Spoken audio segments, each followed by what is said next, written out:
Giuseppe Nati, sindaco di Farra di Soligo, quali sono le sue impressioni qui alla mostra di Col San Martino che ritorna anche quest'anno, nell'anno particolare in cui si celebra anche la città europea del vino 2016, Conegliano Valdobbiadene, città del Prosecco Superiore? Ecco, un anno diciamo fortunato, un anno di mostra di Col San Martino, 60 anni di mostra, con l'occasione anche città europea del vino, quindi l'occasione diciamo è ghiotta, ecco, quindi successo anche quest'anno, i 2/3 dell'edizione è già trapassata, sono gli ultimi 8 giorni e quindi vedo che insomma, la Proloco con i suoi collaboratori è rimasta contenta del successo fino ad oggi. Per cui... Un successo confermato anche in questa edizione quindi? Un successo confermato anche in questa edizione, nella buona tradizione, nell'impegno che mette la Proloco diciamo, per rinnovare ogni anno le serate di degustazione e quant'altro che sono previste nelle varie settimane, per cui la gente ha dato un riscontro positivo. Senatore Franco Conte ha una presenza che testimonia anche la rilevanza nazionale di questo grande appuntamento, la mostra di Col San Martino, ma anche la cerimonia appunto che si sta svolgendo in questi giorni per Città Europea del Vino 2016 Conegliano Valdobbiadene. Qual è la rilevanza appunto nazionale di questo grande evento? Sicuramente è un anno eccezionale questo del 2016 proprio perché Conegliano Valdobbiadene è la città europea del vino.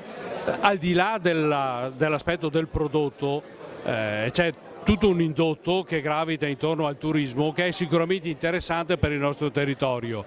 Il vino è l'ambasciatore di uno sviluppo di questo territorio che ha non solo la prerogativa del vino ma anche la prerogativa di avere una serie di bellezze da un punto di vista storico, artistico, culturale e ambientale che sicuramente ne fanno una eccezionalità unica nel territorio nazionale.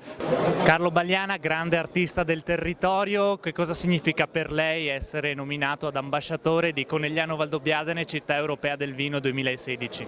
Mi ha fatto molto piacere questa nomina perché io da 54 anni rappresento proprio la mostra dei vini di Col San Martino, quindi sono nato con la mostra di Col San Martino ma anche in virtù del fatto che nel 2015 ho vinto il premio internazionale per la scultura all'Expo di Milano, quindi è un altro riconoscimento europeo che mi fa piacere averlo ricevuto e anche per valorizzare di più questa mostra che festeggia il 60° di vita.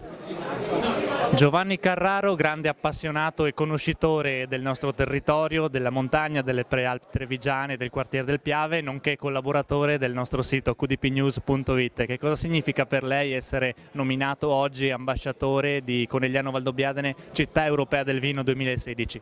Ma sicuramente un'opportunità in più di portare della gente a camminare nelle nostre magnifiche montagne e sono orgoglioso del titolo che mi hanno assegnato e questo viene fuori da una sinergia tra me come accompagnatore escursionistico e l'ente pubblico comune di Farra di Soligo che si è dimostrato veramente all'altezza del suo mandato e sono convinto che accrescerà sempre di più questa immagine delle colline del quartiere del Piave che danno la possibilità di vedere degli scorci, dei paesaggi veramente straordinari. Non occorre, lo dico sempre, andare nelle Dolomiti, basta soffermarsi su questi ambienti per capire che siamo di fronte a un paesaggio veramente straordinario. Oltretutto candidato ad essere patrimonio dell'umanità e questo la dice lunga.